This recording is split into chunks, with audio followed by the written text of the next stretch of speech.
কথাই আছে মাছে ভাতে বাঙালি।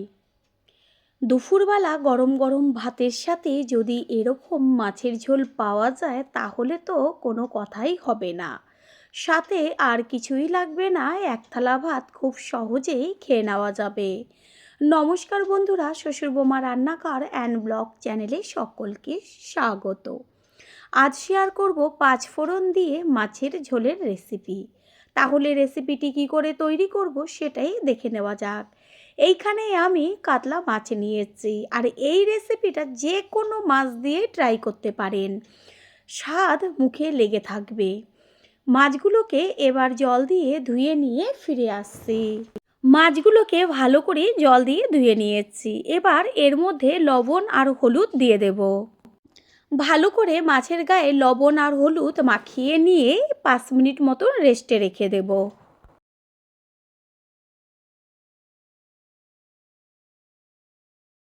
5 মিনিট বাদে গ্যাসের ওভেনে কড়াই বসিয়ে কড়াইটা ভালো করে গরম করে নেব।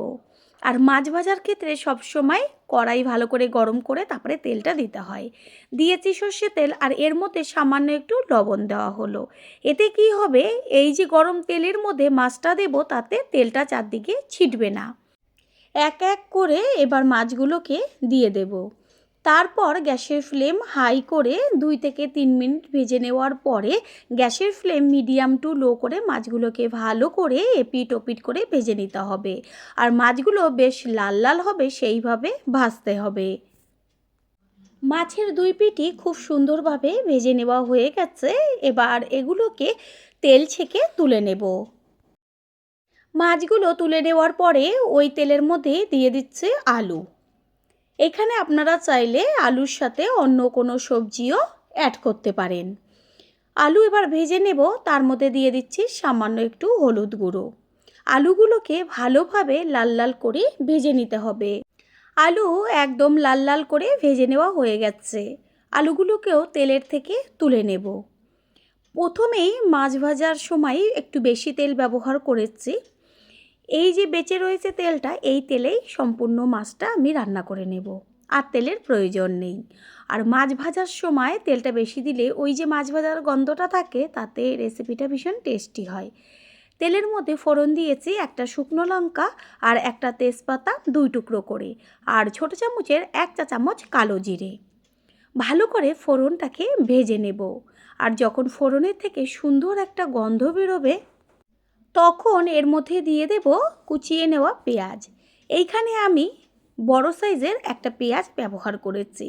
মাছের পরিমাণ অনুযায়ী পেঁয়াজটা ব্যবহার করবেন, আর যদি মাঝারি সাইজের পেঁয়াজ হয় তাহলে 2টো। পেঁয়াজের মধ্যে দেব সামান্য লবণ, তাতে কি হবে পেঁয়াজটা তাড়াতাড়ি মজে যাবে। এবার পেঁয়াজটাকে হালকা করে ভেজে নেব। পেঁয়াজ দেখাই যাচ্ছে হালকাভাবে ভাজা হয়েছে। এই সময় এর মধ্যে দিয়ে দেব 1 চা চামচ রসুনের পেস্ট। এবার পেঁয়াজ আর রসুন একসাথে গ্যাসের ফ্লেম লোতে রেখে ভাজবো। খেয়াল রাখবেন পেঁয়াজটা যেন পুড়ে না যায়। এইভাবে পেঁয়াজের সাথে রসুনের পেস্টটা আলাদাভাবে যদি ভেজে নেওয়া হয়, দারুণ একটা টেস্টও আসে, গন্ধও আসে। পেঁয়াজ বেশ লাল লাল হয়ে গেছে, রসুনও লাল লাল হয়েছে। এই সময় এর মধ্যে দিয়ে দিয়েছি 1 চা চামচ আদার পেস্ট আর 1.5 চা চামচ কাঁচা লঙ্কার পেস্ট। ঝালটা যে যেমন খাবেন সেই অনুযায়ী ব্যবহার করবেন। এরপর আদা আর লঙ্কার পেস্টটা তেলে ভালো করে মিশিয়ে নেব।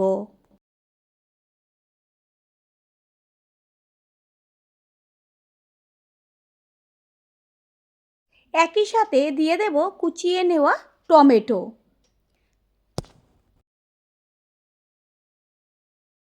তারপরে দেব স্বাদ অনুযায়ী লবণ, কালারের জন্য পরিমাণ মতন হলুদ গুঁড়ো আর কাশ্মীরি লঙ্কার গুঁড়ো। এটা অপশনাল, কারণ ঝালের জন্য কাঁচা লঙ্কা ব্যবহার করা হয়েছে। তারপর সব কিছু ভালো করে মিশিয়ে নিয়ে সামান্য একটু জল দিয়ে মশলাটাকে ভালো করে কষিয়ে নিতে হবে। মশলায় জল দেওয়ার পরে গ্যাসের ফ্লেম একটু হাই করে তারপরে লোতে রেখে একটা ঢাকনা চাপা দিয়ে দেব।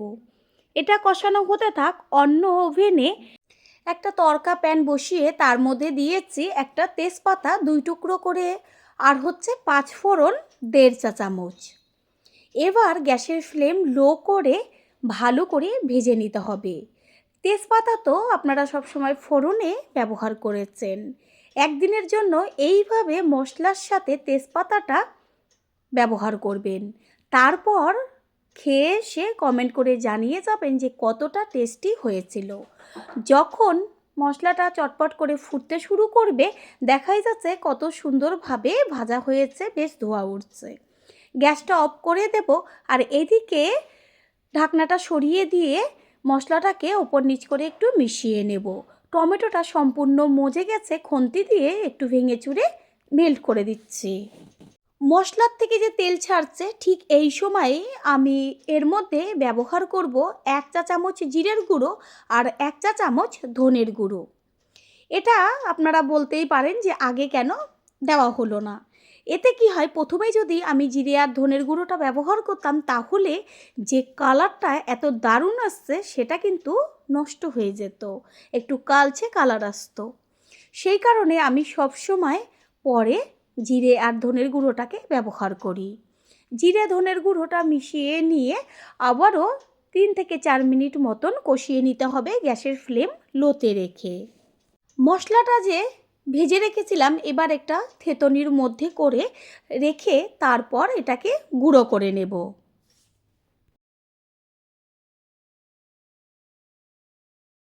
মশলা কষিয়ে নেওয়া হয়ে গেছে, সুন্দরভাবে তেল ছেড়েছে আর দারুণ একটা গন্ধ বেরিয়েছে। এই সময় এর মধ্যে দেব ওই যে ভেজে রেখেছিলাম আলুগুলো, সেই আলু। যদি আপনারা অন্য কোনো সবজিও অ্যাড করতে চান, তাহলে এই পর্যায়ে সেই সবজিগুলো দেবেন। আলুর সাথে মশলাটাকে মিশিয়ে নিয়ে গ্যাসের ফ্লেম লোতেই থাকবে আর 1.5 থেকে 2 মিনিট। পুরনো বন্ধুদের সবসময় আমাদের পাশে এইভাবে ভালোবেসে থাকার জন্য অনেক অনেক ভালোবাসা। এবার মশলার মধ্যে দিয়ে দেব জল। ব্যবহার করেছি উষ্ণ গরম জল। গ্যাসের ফ্লেম হাই করে দিয়ে জলের সাথে মশলাটাকে ভালো করে মিশিয়ে নেব।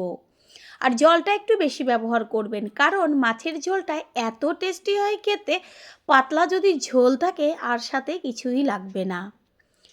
জল খুব ভালোভাবে ফুটছে। এবার গ্যাসের ফ্লেম মিডিয়াম টু লোয়ে রেখে ঢাকনাটা চাপা দিয়ে দেব। তার আগে ওই যে 5 ফোড়নটা গুঁড়ো করে রেখেছিলাম, সেই মশলাটাকে সম্পূর্ণটা এই সময়ে দিয়ে দেব। মশলাটাকে ভালো করে ঝোলের সাথে মিশিয়ে নিয়ে ঢাকনাটা চাপা দিয়ে দেব।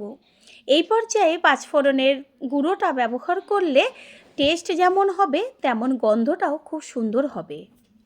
প্রথমবার যারা আমাদের চ্যানেল ভিজিট করছেন, তাদের আন্তরিক শুভেচ্ছা ও অনেক ভালোবাসা। আমাদের রেসিপিগুলো যদি ভালো লেগে থাকে, সাবস্ক্রাইব করে দেওয়ার অনুরোধ রইল ও পাশে থাকা বেল আইকনে ক্লিক করলে পরবর্তী ভিডিওগুলো সবার আগে আপনাদের কাছে পৌঁছে যাবে। 4-5 মিনিট বাদে ফিরে এসে কড়াইয়ের ঢাকনাটা সরিয়ে দিয়ে তারপর গ্যাসের ফ্লেম হাই করে দেব। এই সময় এর মধ্যে দিয়ে দেব ওই যে ভেজে রেখেছিলাম মাছগুলো, সেই মাছগুলো ঝোলে দেওয়ার পরে গ্যাসের ফ্লেম মিডিয়াম টু লোয়ে রেখে মাছটাকে হতে দিতে হবে, ভেতরে মশলাটা যাবার জন্য। আর কোনো রকম মশলা আমি আর ব্যবহার করব না। হাতের কাছে থাকা 2-1টা মশলা দিয়েই কত সুন্দর টেস্টি মাছের ঝোল তৈরি হয়ে গেল। যেমন কালার তেমন স্বাদ।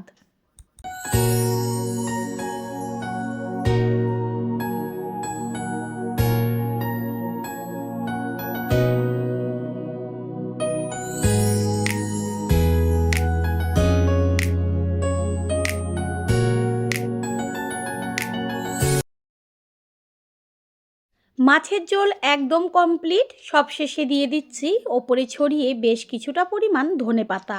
ধনেপাতাটাকে মিশিয়ে নিয়ে তারপর গ্যাসটা অফ করে কিছুক্ষণের জন্য একটু ঢাকনাটা চাপা দিয়ে দেব।